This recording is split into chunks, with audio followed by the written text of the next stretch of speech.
Hello, everyone.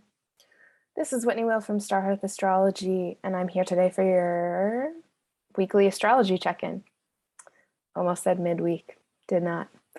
It is Thursday, May 19th, and this video will cover the week ahead, so Thursday to Thursday. And boy, is it a week, and I feel like we've just had a week. Yeah, so let's check in. Take a deep breath. Think about what has happened, how your mind has shifted since the eclipse on Saturday or Sunday, depending on your time zone. I was just kind of taking a moment to check in, feeling pretty stressed out, traveling. So I'm not in my normal location, but traveling with a toddler and still trying to work at the same time is it's a lot. So I was feeling kind of the struggle of that and reminded myself to just kind of take a deep breath and check in with the astrology and really feeling how this lunation, how the eclipse is just much more problematic than the previous one in terms of the aspects. And then I just kind of connected with how it's falling in my chart, with the North Node and the Sun in my fourth house of home and family and everything that I'm dealing with there. And then the South Node with the Moon of that eclipse in my 10th house of career and kind of big life projects. And then how they are squaring Saturn in my first. So we've got this T-square of that eclipse. And so you can figure out where it falls in your chart based on the signs, but I was really feeling how I'm visiting my parents and my family for my mom's birthday and my brother's graduation. And so with my child, got all this fourth house stuff going on, trying to have fun, eating good food, right? Trying to kind of be on vacation. And then at the same time, having the moon pull from the 10th of still taking care of things, still responding to emails. It's Mercury retrograde, so every session has been rescheduled. And so just trying to stay present in that space too, and how difficult that has been. And having the moon in the sign of her fall in Scorpio, it's a little bit harder to kind of stay as fully present. Or it feels a little bit more difficult. And then with the square from Saturn, I think the way that's showing up in my chart is that it's creating a lot of suffering from the need to have control, right? Saturn in the first, wanting to take control of things, wanting to deal with them maturely from the position of knowing what we're doing and having a plan. And so what do I do with that information? Well, one, I take a big exhale of things are going to feel difficult. They're going to feel crunchy, and the illusion that I need to have control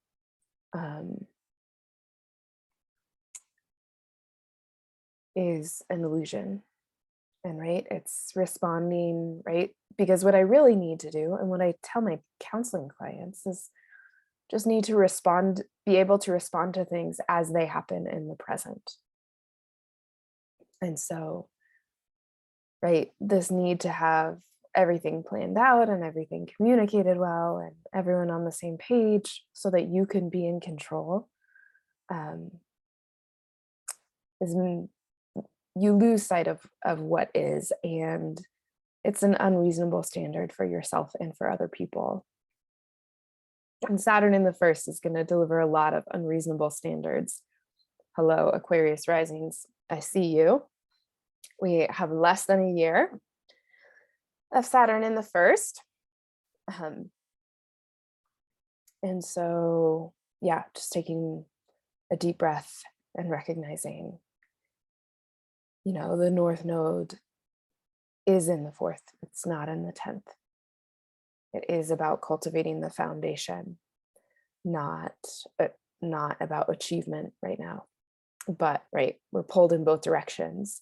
And Saturn in the first really is pushing us to meet the expectations in both places.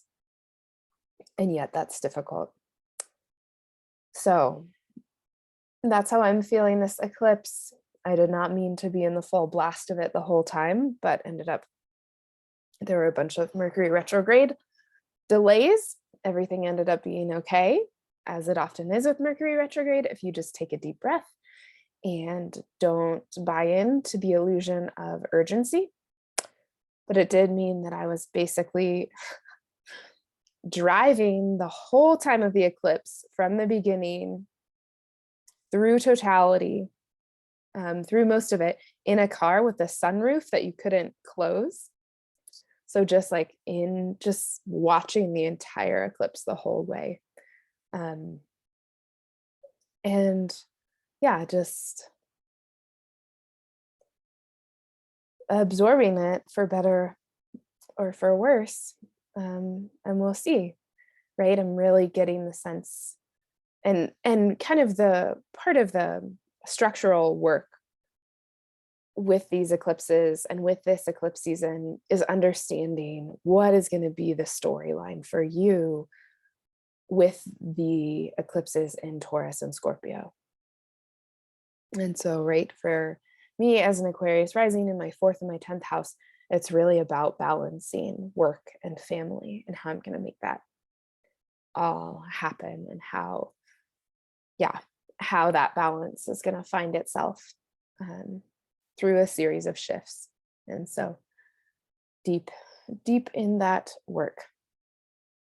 And so emerging from this eclipse season, which we will on May 30th, kind of with that understanding of, okay, I've got about a year left of figuring out the balance between work and family, which will make a lot of sense because, when we head into eclipses again on October 25th, I will have hopefully, knock on wood, just given birth.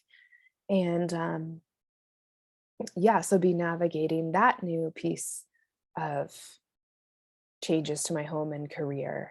And then about 6 months after that, it'll be, going back to work in some fashion. So, so I'm sure you can see it in different ways in your own life as well. And so checking into the larger storyline and not getting so caught up in maybe what is exactly happening in the moment, but placing it in larger contexts can help us have some perspective and also give ourselves the grace to not have everything figured out right away, right now.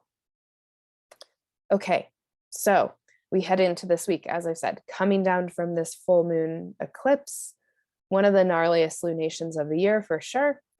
We're in Mercury retrograde. Mercury is still in Gemini at this point, but over the next week, we'll see Mercury shift. So over the next week, we have big stuff going on with all of the personal planets.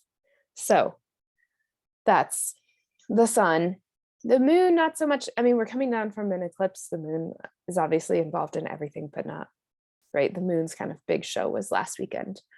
But there's big stuff going on with Mercury and Mars and Venus in the next week. So that's going to be, they each rule 2 signs. So that is 50% of the zodiac's chart rulers going through big stuff this week. So we'll see. It's just, right, my advice is ride the waves. Don't buy into the urgency and just try and stay flexible. Okay. Thursday, the 19th, we have the sun trining Pluto. When the sun trines Pluto, everything can feel like a big deal. So if you find yourself getting overwhelmed today, break time down into smaller pieces. What do you need to do in the next hour? What do you need to accomplish in the next couple days? Don't think bigger than that because it'll be too overwhelming and ultimately unhelpful. Okay, we also have the sun in the very last degrees of Taurus. The sun will go into Gemini at 6 p.m., 6:22 p.m. Pacific time on Friday. So we're in our final 36 hours of the sun in Taurus. And when planets are in their final degrees of a sign, they tend to kind of panic, or they get grumpy. There was a little bit of feeling like, oh no, I ran out of time. Do I scramble and try to make everything happen? Do I just let it go? Do I withdraw and just kind of check out? So there can be this kind of frustration or irritability, which then when we put it in context with the sun trine Pluto things can get out of control. And again, we're still under the auspices of this last eclipse. And so control feels very important. So that can kind of throw people for a tailspin. Then we have the sun move into Gemini. And so Gemini season is going to be an acceleration of things. We're moving into a more cerebral space. But it's going to start out kind of slow because the ruler of Gemini season, Mercury, is retrograde. So the sun's going to move into Gemini, and it's kind of like this reset, rethink, reset button. So it's not like, and we're off to the races. It's like, okay, let's get grounded in everything that's happening and how we're being asked to show up differently for it. And then we're going to see that on Saturday, the 21st, we have the sun conjoin Mercury. So Mercury is retrograde, right? Gets really far out in front of the sun, stations retrograde, comes back, the midpoint of the retrograde. They come together into what's called the cazimi. And it's the moment where Mercury will pass in between the Earth and the sun. And so Mercury is the closest it ever gets to us. And we can have these really kind of clear insights, realizations. This is a great day for meditation, for checking in, for, again, kind of a point of view, a way of being, a perspective reset during the cazimi. And so that will happen on the 21st. That's kind of Mercury's biggest deal. And then on the 22nd, Mercury is going to retrograde back into Taurus. So the sun moves into Gemini. They come together for the cazimi. And then the next day, Mercury moves back into Taurus. So Mercury is saying, okay, you know what? We need to not move on from the eclipses just yet. We've got to integrate the information from the eclipses, moving back into whichever house Taurus rules for you. Mercury will move back into that space. And so it'll kind of feel like, okay, maybe we're going a little bit backwards. We thought we were moving forwards. The sun's moving forwards. Mercury changes tones, goes back into Taurus. So then we've got some sextiles on Monday, which are kind of nice. We've got the sun sextiles Jupiter. That's a nice boost of energy. Mars is going to sextile Mercury. They're a little bit more chilled out. Mars is in Pisces. Mercury is in Taurus.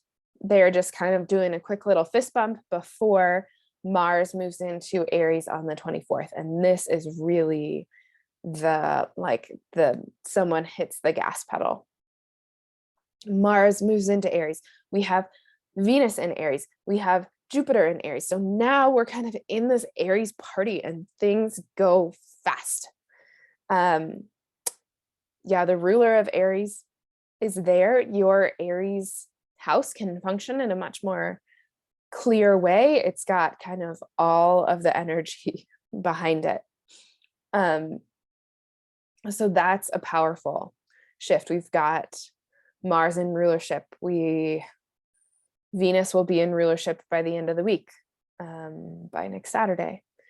And then Mercury will come back into rulership in June. So we've got, so June will have some clear moments of kind of everybody, at least those personal planets, where they want to be, accelerating forward. And so it can kind of feel like, okay, some things are on track, some things, right? That's the best we can do. So Mars moves into Aries. That's a lot of energy. We're still in the waning part of the moon. We're moving towards a new moon in Gemini on May 30th. So it can kind of feel like, okay, the road before you is open, but you need to take a nap and pack your bags. And then after May 30th, after that Gemini new moon, then we will accelerate into there. Finally, the last thing to mention is that we have a Venus-Pluto square on Thursday, the 26th. Venus-Pluto square. Okay, this square is gonna sound the gong back from the Venus retrograde, because Venus is at the very end of Aries. She's squaring Pluto. Remember, she made those 3 conjunctions with Pluto during her retrograde back in December and January and February. This one is going to be reminiscent of that. And some of the issues that we were dealing with then can come to a head on this one. I am saying ugh to Venus Pluto squares because you just fight. There can just be crises in relationships. Relationships feel life or death. And Venus in Aries is not Venus in Capricorn taking the long haul, trying to be mature. No, it's just saying fuck you and walking away. And so things can really, really escalate quickly. I think we'll be feeling that through Thursday, and then after it perfects, then we move into Friday. And we're kind of dealing with the after effects of that over the weekend of that releasing. Luckily, we have the moon in Taurus, so hopefully we will feel physically safe, but it's kind of like a, you know, if the Venus Pluto square blows up in your face, lick your wounds the whole weekend. And I recognize that gets into next week. I'll review all of this in next week's video, but I just want you to know that there's so many things escalating, and recognizing we're still in eclipse season. Mercury is still retrograde. We may feel like we have to do things really fast. Let's not. Because otherwise we'll spend that time cleaning them up rather than approaching them more slowly. I hope that's helpful. I hope you are having an illuminating eclipse, learning a ton about yourself, your chart, and your life. And I will catch you next week.